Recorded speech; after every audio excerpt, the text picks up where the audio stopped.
প্রথমবার রিজেকশনের পরেও আমি কিছুটা পজিটিভ ছিলাম, বাট সেকেন্ড টাইম যখন রিজেক্টেড হলাম তখন একদমই ভেঙে পড়েছে। অস্ট্রেলিয়াতে ভিসা পাওয়ার এর আগে উনি আরো 2বার কানাডাতে রিফিউজ হয়েছে স্টুডেন্ট ভিসায়। আর ডোন্ট ওয়ারি, ওটা আমার কাছে রিফিউজ হয় নাই, বাট সেটা অন্য এক জায়গায় অন্য কোনো সময় সে আগেই কানাডাতে 2বার রিফিউজ ছিলেন। কানাডা থেকে ভিসা রিজেক্টেড হওয়ার 1 উইক পরে ওনার সাথে দেখা হয়েছে এবং ওনারকে পরের দিনই আমি ফাইনাল ডিসিশন জানিয়েছি যে আমি কাজ করব। ভাইয়ারা হচ্ছে আমার ফাইলটা এত ভালোভাবে এত সূক্ষ্মভাবে করেছেন যে ওনারা আমার A to Z ইনফরমেশন, যেটা আমারও মাঝে মধ্যে মনে থাকে না, ভুলে যায়, বাট ওনাদের মনে থাকে। ওনারা এত সুন্দর করে এবং ওনারা এত অ্যাটেনশন পে করেছে যেন পিন ড্রপও যেন কোনো কিছু মিস্টেক না হয়, যাতে করে আমার ভিসাটা পাই। আলহামদুলিল্লাহ, ওনাদের এত এফোর্টের, ওনারা যে এত কষ্ট করে এত অ্যাটেন্টিভ হয়ে আমার কাজটা করেছে, যে যার জন্য আজকে আলহামদুলিল্লাহ I can say I got my visa. সব দিক দিয়ে উনি আমাকে হেল্প করেছে।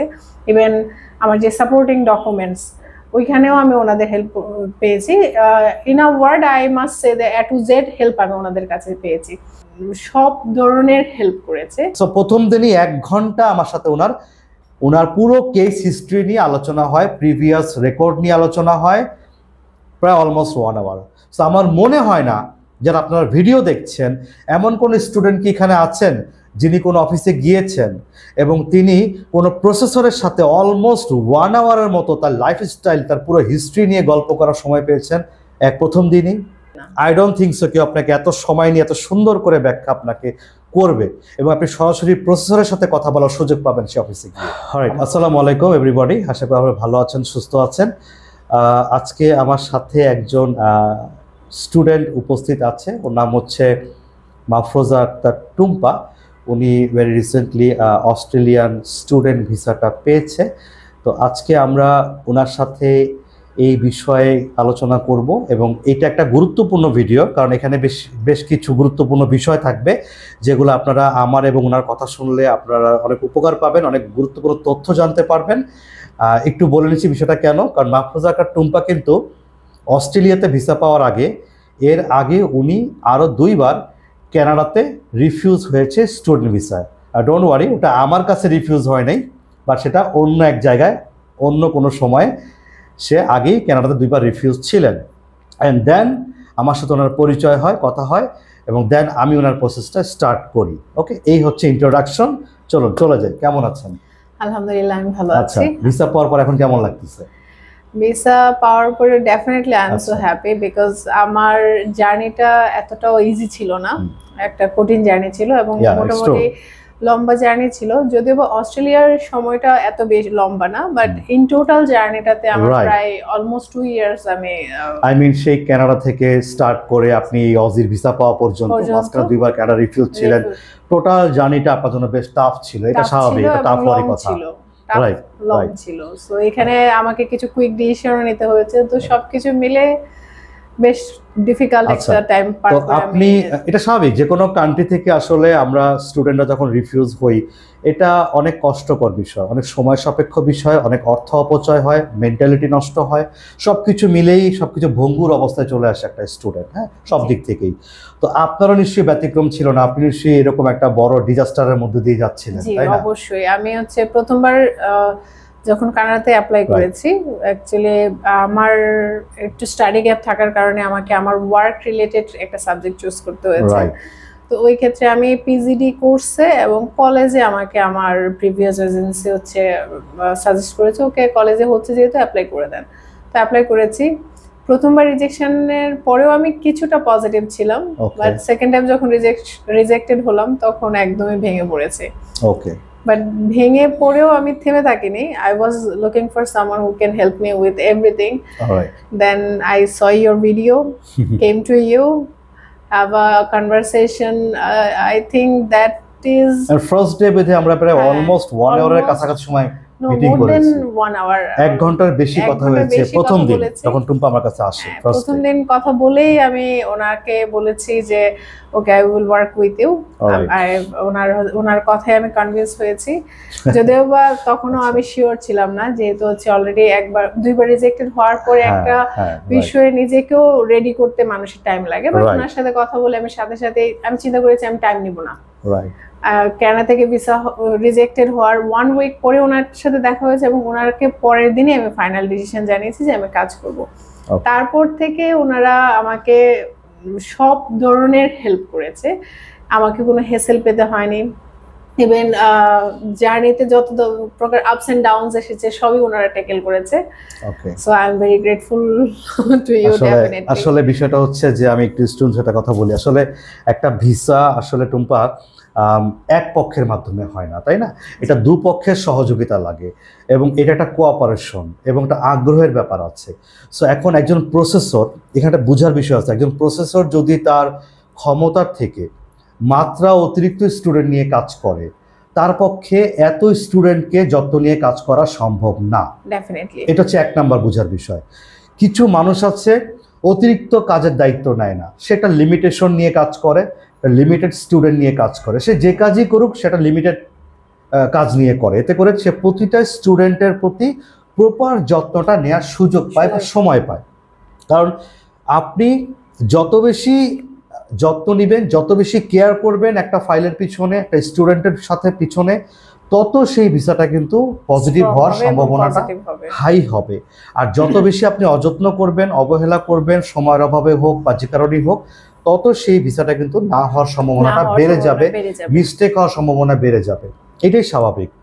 তো এই ফর্মুলাটাই মেনলি আমি অবলম্বন করেছিলাম আপনার ক্ষেত্রে, যে না, এটাকে আমাকে পজিটিভ করতেই হবে। এবং আরেকটা কথা হয়তো আপনি বিলিভ করবেন কিনা জানি না, যে ইদানিং কমপ্লিকেটেড যে কেসগুলো বাংলাদেশে আছে, বিশেষ করে রিফিউজ কেসগুলো বিভিন্ন কান্ট্রি থেকে, এই কেসগুলো নিয়ে কিন্তু অনেক প্রসেসর কাজ করতে ইন্টারেস্টেড হয় না। কারণ এটা আমার দৃষ্টিতে, আমি আসলে জানি না কেন, কারণ এটা আমার একেবারেই ফিলোসফির মধ্যে জিনিসটা নেই। কারণ কমপ্লিকেটেড কাজটাকে পজিটিভ করার মধ্যে একটা কৃতিত্বের ব্যাপার থাকে। মানে আপনি একটা ক্লাসের ফার্স্ট বয়কে আপনার কোচিংয়ে ভর্তি করালেন, আবার উনি ফার্স্ট বয়, উনি তো ছিলেনই ফার্স্ট বয় আগে থেকেই, উনি আবার হলেন ফার্স্ট বয়, এখানে তো আপনার কোনো কৃতিত্ব নেই। সো আপনি একটা মিডিয়াম ক্যাটাগরি স্টুডেন্টকে অ্যাডমিশন করিয়ে তাকে যদি ফার্স্ট করতে পারেন, ভালো রেজাল্ট করতে পারেন, এখানে টিচারের কৃতিত্বটা আসে। সো আপনি রিফিউজ কেস বা কমপ্লিকেটেড কেস আপনার কাছে গেলে ওই প্রসেসররা ওই কেসগুলো করবে না। হ্যাঁ, ওনাকে ডিমোটিভেট করবেন যে আপনার আর ভিসা হওয়া সম্ভব না বা টাফ হয়ে গেছে, এগুলো বলে ডিমোটিভেট করে দেওয়া হয় স্টুডেন্টদেরকে। বাট আমি মনে করি প্রপার যত্ন, প্রপার সময়ে চিন্তা ভাবনা করে আবার প্রসেস শুরু করলে, মিস্টেকগুলোকে ফাইন্ড আউট করলে অবশ্যই এটা পজিটিভ করা সম্ভব, এবং যেটা আপনার ক্ষেত্রে হয়েছে। হ্যাঁ, অবশ্যই। এবং আমাদের একজন টিম মেম্বার যিনি অলরেডি অস্ট্রেলিয়া থেকেই পড়াশোনা করা, রাইট, 4-5 বছর ওখানে স্টাডি করেছেন, উনি আপনার কেসটা হ্যান্ডেল করেছেন। Most important SOP, statement of purpose, যেটা most important to get visa, because this paper will talk with the visa officer, because এখানে কোনো ইন্টারভিউ নাই। সো এসওপিটাই কিন্তু কথা বলে। ইন আ ওয়ার্ড যদি আমি বলতে চাই, আমি A to Z সাপোর্ট আপনাদের কাছে পেয়েছি। Thank you. আমি হচ্ছে আমি একটা জব করছি, জবের পাশাপাশি হচ্ছে আইএলটিএস এক্সাম দেওয়া, স্কোর উঠানো, তারপর আবার সবকিছু গুছানো, ইটস রিয়েলি ডিফিকাল্ট। সো আমি আইএলটিএস এক্সামটা নিজে দিয়েছি, এটা তো হচ্ছে ডেফিনেটলি এখানে আপনাকে আমার থ্যাঙ্কস বলা উচিত যে টুম্পা কিন্তু প্রথম যখন আমার কাছে আসে, ওনার আইএলটিএস ছিল 6.0, যেটা একটু ডিফিকাল্ট ছিল আমাদের জন্য to get the proper university for her, because আমাদের কিছু অবস্টেকলস ছিল, আমি যেটা এতক্ষণ ধরে বলছিলাম 2বার কানাডা রিফিউজ ছিলেন, এবং পাশাপাশি আইএলটিএস স্কোরটা তুলনামূলক একটু কম ছিল 6.0। সো লিমিটেড কিছু ইউনিভার্সিটি আমাদের হাতে ছিল। দেন আমি তাকে সাজেস্ট করি বা রিকোয়েস্ট করি যে আপনি আরেকবার কষ্ট করে আইএলটিএস পরীক্ষা দেন। উনি জব হোল্ডার, ওনার জন্য আবার প্রিপারেশন নেওয়াটাও টাফ ব্যাপার ছিল, সময় বের করাটা। বাট আমার সেই প্রবল রিকোয়েস্টের কারণে সে বাধ্য হয় আরেকবার আইএলটিএস করতে, এবং থ্যাঙ্কস টু গড যে সে 6.5 পেয়ে যায়। তার পরের বার খুব ভালো একটা স্কোর চলে আসে, আমার হাতে অনেকগুলো অপশন বেড়ে যায়। আমি বিভিন্ন ইউনিভার্সিটিতে ফাইট করার মতো যোগ্যতাটা পেয়ে যাই তার কাছ থেকে, এবং অবশেষে আমরা ইউনিভার্সিটি কয়েকটা সিলেক্ট করে ফেলি, অপশন হিসেবে কয়েকটাকে হাতে রাখি। 2-3টা থেকে আমাদের অফার লেটার এসেছিল, রাইট? তো দেন আমরা পরবর্তী ফাইনালি ডিসিশন নিলাম যে আমরা কোনটাতে প্রসিড করব, এবং আমরা এসওপিটা আমরা হ্যান্ডেল করলাম। আমি বলতেছিলাম একটু আগে কথাটা, it is very important because এই পেপারটাই কিন্তু ভিসা অফিসারের সাথে কথা বলবে, কারণ এখানে কিন্তু ভিসা ইন্টারভিউ নেই। সো ওই পেপারটাই কিন্তু তার সাথে কথা বলবে যে who you are, what is your intention, what you gonna be done, আপনি ফিরে এসে কি করবেন, কেন আসবেন, সব বিষয়। এইটাকে যে একটা মিল বন্ধন ভাবে যে তৈরি করা, ইট ডাজন্ট মিন যে আপনি ইংলিশ জানেন না, কিন্তু এসওপি লেখার যে প্যাটার্ন, একটা এক্সপেরিয়েন্স পারসন ছাড়া কিন্তু লেখা সম্ভব হয় না, বা পারফেক্ট হয় না, সুন্দর হয় না। সো এখানে হচ্ছে এত সহজ ভাষায় এত সুন্দর করে এক্সপ্লেন করা যায়। আমি যখন আগের বার কানাডার জন্য এসওপির কথা চিন্তা করছিলাম, আমি পার্সোনালি অনেক রিসার্চের পরে আমার কাছে মনে হয়েছে যে যত টাফ ওয়ার্ডস ইউজ করা যায় তত মেবি হচ্ছে রিচ হবে না। বাট আমার এসওপিতে আমার যিনি হচ্ছে প্রসেসিং এ হেল্প করেছেন, ওনার শব্দগুলো এত সুন্দর করে উনি লিখেছেন, এটা যদি আমি বলি যে কেউ পড়লে ইজিলি বুঝে যেতে পারবে, একদম clear intention, what I am going for, everything they can understand. So SOP is a big fact, right? কারণ এসওপিটা কিন্তু আসলে এক একটা পার্সনের এক এক রকমের হবে, কারণ এটা পার্সনের লাইফস্টাইল, তার অনেকের স্টাডি গ্যাপ থাকবে, অনেকের আইএলটিএস কম, অনেকের অনেক ধরনের প্রবলেম থাকে, সেগুলোকে সুন্দর করে ব্যাখ্যার আকারে ফুটিয়ে তোলাটাই কিন্তু ইম্পর্টেন্ট। হ্যাঁ, ভিসা অফিসার সহজেই বুঝে ফেলবে যে আপনার অ্যাকচুয়ালি আপনি কে এবং আপনার বিষয়টা কি হয়েছে। আর পেপার ওয়ার্ক হচ্ছে এমন একটা বিষয় যেটা হচ্ছে যেটাতে 100% অ্যাটেন্টিভ না হলে আমরা ছোট ছোট মিস্টেক করে ফেলি, যেটা আমাদের নজরে পড়ে না।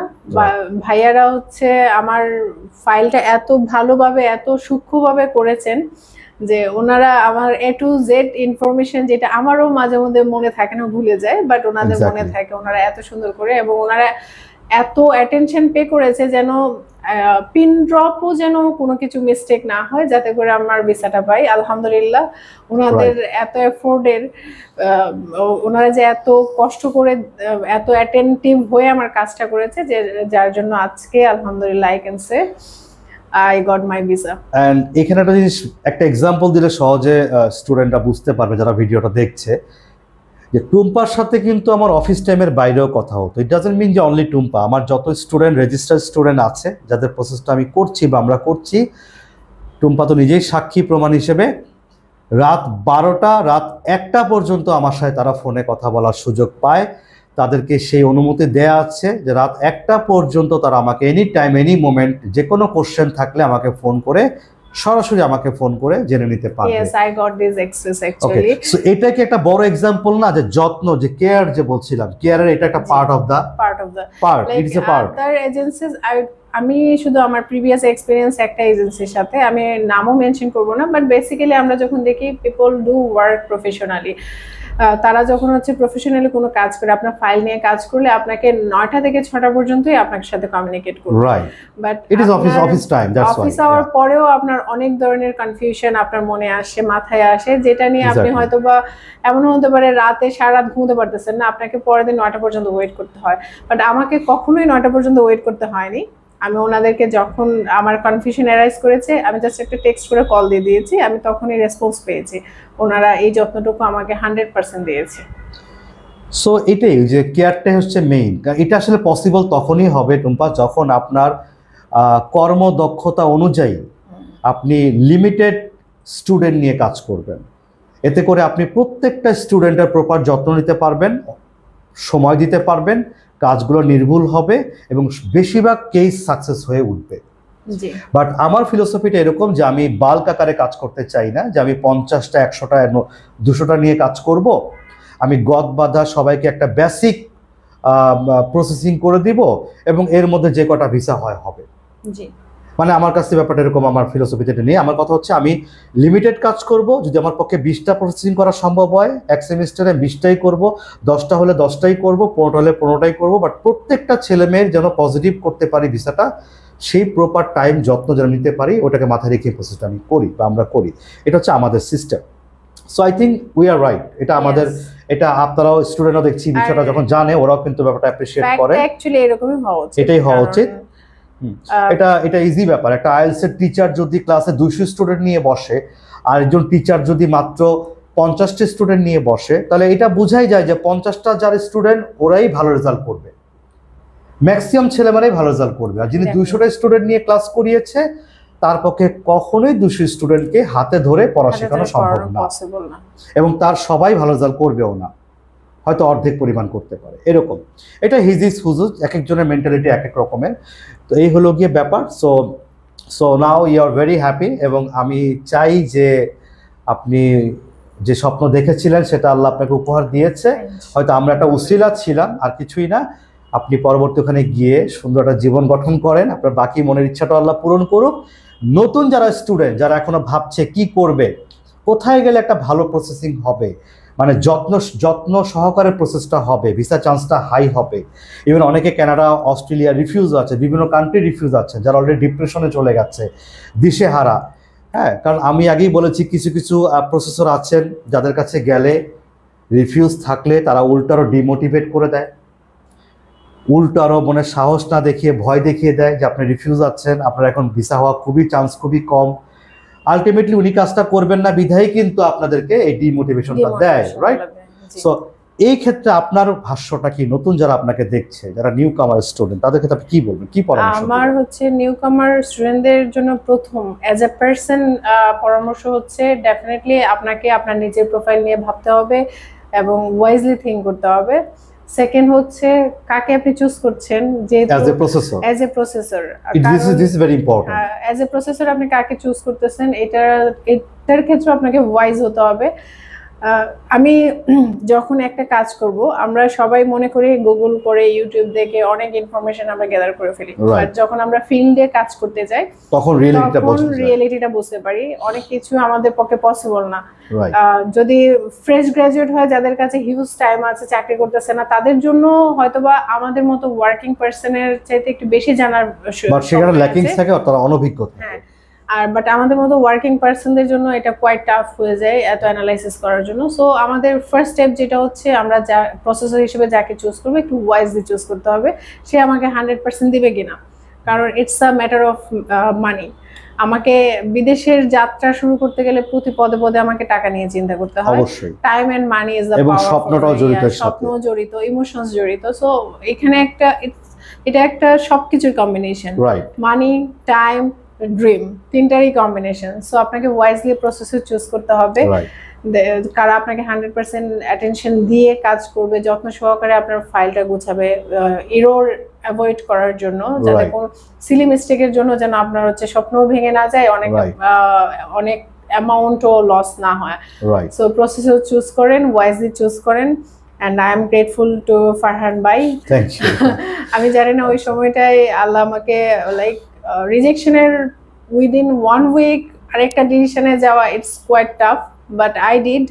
তারপরে আল্লাহ আমাকে গাইড করেছেন, আমি ওনার সাথে মেট করেছি, উনি ওনার 100% দিয়েছে। শুরুতে হয়তো বা উনিও কনফিউজ ছিল যে আমার ফাইলটা হবে কিনা, বাট উনি ট্রাই করেছেন। যেহেতু অনেকগুলো কমপ্লিকেশনস নিয়ে আমার জার্নিটা শুরু হয়েছে, রিজেকশন, স্টাডি গ্যাপ, তারপরে হচ্ছে সাবজেক্টের একটা মিসম্যাচ আছে, যেহেতু অনেক লম্বা সময় আমার স্টাডি গ্যাপ গিয়েছে, তো আলটিমেটলি আমার কাজের এক্সপিরিয়েন্সের সাথে ম্যাচ রেখে ইউনিভার্সিটি চুজ করতে হয়েছে। তো সব দিক দিয়ে উনি আমাকে হেল্প করেছে, ইভেন আমার যে সাপোর্টিং ডকুমেন্টস ওইখানেও আমি ওনাদের হেল্প পেয়েছি। In a word I must say the A to Z help আমি ওনাদের কাছে পেয়েছি। So choose your processor wisely, that is আমি বলছি না যে আপনারা আসেন ফার্ম ভাইয়ের কাছে আসেন বা কিছু, ইটস নট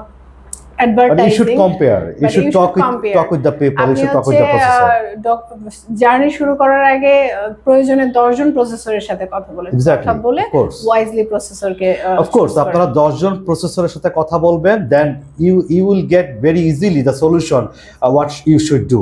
বাট এখানে বিষয় কি জানেন, এই যে কথা যে বলবে টুম্পা, আমি আপনাকে একটা জিনিস বলি, আপনিও তো একমত হবেন, ম্যাক্সিমাম স্টুডেন্টরা যখন কোনো প্রতিষ্ঠানে কোনো কান্ট্রির ব্যাপারে কথা বলতে যায়, আপনি কি জানেন ম্যাক্সিমাম টাইম তার সাথে কথাগুলো কারা বলে? নট প্রসেসররা বলে। তারা হচ্ছে বেতনভুক্ত যে কর্মচারীগুলো আছে, যাদেরকে আমরা কাউন্সিলর বলি, মোস্ট অফ দ্য টাইম তারা ফিমেল হয়ে থাকে, মোস্ট অফ দ্য টাইম আপনি দেখবেন। তো এদের কাছেই কিন্তু স্টুডেন্ট প্রথমে গিয়ে বসে কথা বলার জন্য। তো হু আর দে, তারা কারা? তারা হচ্ছেন ওই প্রতিষ্ঠানের কর্মচারী, কর্মরত প্রতিষ্ঠান, তারা কিন্তু ডিরেক্ট প্রসেসর না, তারা কিন্তু হাত দিয়ে প্রসেস করে না, তারা জাস্ট ইনফরমেশন প্রোভাইড করে। এখানে সমস্যাটা কি, এরা হচ্ছে একটা মেমোরাইজ করা কিছু তথ্য আপনাকে দিবে। এরা যখন চাকরিতে জয়েন করে জাস্ট এদেরকে কিছু ট্রেনিং আমাদের মতো যারা প্রসেস করি আমরা দিয়ে দিই, ট্রেনিংটা করিয়ে দিই যে এই হচ্ছে Australia, this is the system, this is the requirement. ওই পেপারটা দেখে দেখে উনি কথা বলেন নিউ স্টুডেন্টদের সাথে। যখনই কোনো কমপ্লিকেটেড স্টুডেন্ট সামনে চলে আসে, like big study gap, like তার প্রিভিয়াস সাবজেক্টের সাথে বর্তমান জবের মিল নাই, বা তার এর আগে প্রিভিয়াস রিফিউজ আছে, বা তার পেপারসে মিস্টেক আছে, তখন তার ওই আর জিনিসটা উত্তর সঠিক দিতে পারে না, কারণ সে তো মেমোরি করে এড়িয়ে বসছে সাময়িক এই জবটাকে চালিয়ে নেওয়ার জন্য। কারণ প্রসেসরের তো মাল্টি টাইপের অভিজ্ঞতা থাকে। তো বেশিরভাগ সময় আনফরচুনেটলি স্টুডেন্টরা কোন অফিসে গেলে প্রসেসরের সাথে কথা বলার সুযোগ পায় না, তারা কথা বলতে আসে না, কথা বলে বেতনভুক্ত কর্মচারী, রিপ্রেজেন্টেটিভ বা আপনার কাউন্সিলররা। এটাও একটা বিগ প্রবলেম আমি দেখেছি। আমার কাছে এমন অনেক স্টুডেন্ট এসেছে যে ভাইয়া আমাকে তো বলা হয়েছে ব্যাপারটা এরকম না এরকম। বলো হু টোল্ড ইউ দ্যাট? হ্যাঁ অমুক আপু বা অমুক ভাইয়া বলেছে, না এটা তো এরকম না, এটা তো এইভাবেও করা যায়। তখন উনি বলছে হ্যাঁ তাই তো ভাইয়া, এটা তো আমাকে আগে কেউ বলেনি। তার মানে ব্যাপারটা কি, আমি নিজেই বুঝতে পারছি তাদের অনেক তথ্যের ল্যাকিংস আছে, তথ্যগুলো কালেক্ট করতে পারছে না। তো এটা আই ডোন্ট নো, বাট আমি জানি না অন্যদের ব্যাপারটা, বাট আমার কাছে যেটা হয়েছে, নট অনলি টুম্পা, অনেকেই রেজিস্টার্ড স্টুডেন্ট এসে আছেন আমার কাছে, প্রসেস চলছে, অনেক স্টুডেন্ট সাকসেসফুলি ভিসা পেয়ে চলে গেছে অস্ট্রেলিয়াতে। ওনাকে পাশে রেখেই বলছি, উনি প্রথম দিনই আমার সাথে দেখা করেছে, প্রথম দিনই আমাকে পেয়েছে। আমি ডিরেক্ট কথা বলা পছন্দ করি, আমি ডিরেক্ট নিজে ফোনে হ্যান্ডেল করা পছন্দ করি, এতে করে আমার জন্য সুবিধা হয়, ওনার জন্য সুবিধা হয়, স্টুডেন্টের জন্য সুবিধা হয়। ডিরেক্ট আমার কাছে তথ্যগুলো তারা কালেক্ট করতে পারে, আমার যিনি এক্সপার্ট আছে তাদের সাথে তারা কথা বলার সুযোগ পায়। সো এইভাবেই মেনলি কাজটা করলে আমার মনে হয় যে কাজটা সুন্দরভাবে করা যায়। আমি কোনো মিডিয়া ইউজ করতে পছন্দ করি না, আমি কোনো বেতনভুক্ত আমার কোনো অ্যাসিস্ট্যান্ট রাখার প্রয়োজন মনে করি না, হ্যাঁ আমার কোনো পিএস রাখার প্রয়োজন মনে করি না, মেবি সামনে রাখতে পারি, আই ডোন্ট নো, বাট এখনো আই ডোন্ট নিড। হ্যাঁ আমি ডিরেক্ট, সো প্রথম দিনই 1 ঘন্টা আমার সাথে ওনার পুরো কেস হিস্ট্রি নিয়ে আলোচনা হয়, প্রিভিয়াস রেকর্ড নিয়ে আলোচনা হয়, প্রায় অলমোস্ট 1 আওয়ার। সো আমার মনে হয় না যারা আপনারা ভিডিও দেখছেন এমন কোন স্টুডেন্ট কি এখানে আছেন যিনি কোনো অফিসে গিয়েছেন এবং তিনি কোনো প্রসেসরের সাথে অলমোস্ট 1 আওয়ারের মতো তার লাইফস্টাইল, তার পুরো হিস্ট্রি নিয়ে গল্প করার সময় পেয়েছেন প্রথম দিনই? আপনার কি মনে হয় এই সময় কেউ তাকে দিবে? এত সময় I don't think so, I don't think so কেউ আপনাকে এত সময় নিয়ে এত সুন্দর করে ব্যাখ্যা আপনাকে করবে এবং আপনি সরাসরি প্রসেসরের সাথে কথা বলার সুযোগ পাবেন সে অফিসে গিয়ে। আমার কখনোই বিশ্বাস হয় না। সো এটাই হচ্ছে একটা বিরাট পার্থক্য, এটাই হচ্ছে আমার ফিলোসফির সাথে অনেকের ফিলোসফি একটা বিরাট পার্থক্য, যে আমি একটু আন্তরিকভাবে ফ্রেন্ডলি এনভায়রনমেন্টে একদম 1-to-1 কাজ করতে পছন্দ করি। এখানে point two be noted 1-to-1, এটা একটা ভালো একটা বোঝার একটা বিষয় আছে এখানে। হ্যাঁ কোনো মিডিয়া না, কোনো ভায়া না, এতে করে দুপক্ষরই খুব দ্রুত সলিউশন করা যায়, যে কোনো সমস্যা অ্যারাইজ হওয়ার আগেই সমাধান করা যায়। এবং 1টা পর্যন্ত আমার রেজিস্টার্ড স্টুডেন্টরা আমাকে ফোন করার অনুমতি দেয়া থাকে, যার প্রমাণ তো আপনারাই শুনলেন। সো কোনো স্টুডেন্টের মনে প্রশ্ন অ্যারাইজ হলে উনি টেনশন নিয়ে রাতে ঘুমানোর প্রয়োজন নেই, আমাকে ফোন করবে, সমাধান দিব, সে রাতের ঘুমটা ভালো হবে। Am I right? Okay, so আমার বক্তব্য এখানেই শেষ। সো এই তো আজকে এই পর্যন্তই। সো সবাই ভালো থাকবেন, সুস্থ থাকবেন, আবার দেখা হবে নতুন কোনো সাকসেস স্টোরি নিয়ে। ওকে, আল্লাহ হাফেজ, আসসালামু আলাইকুম।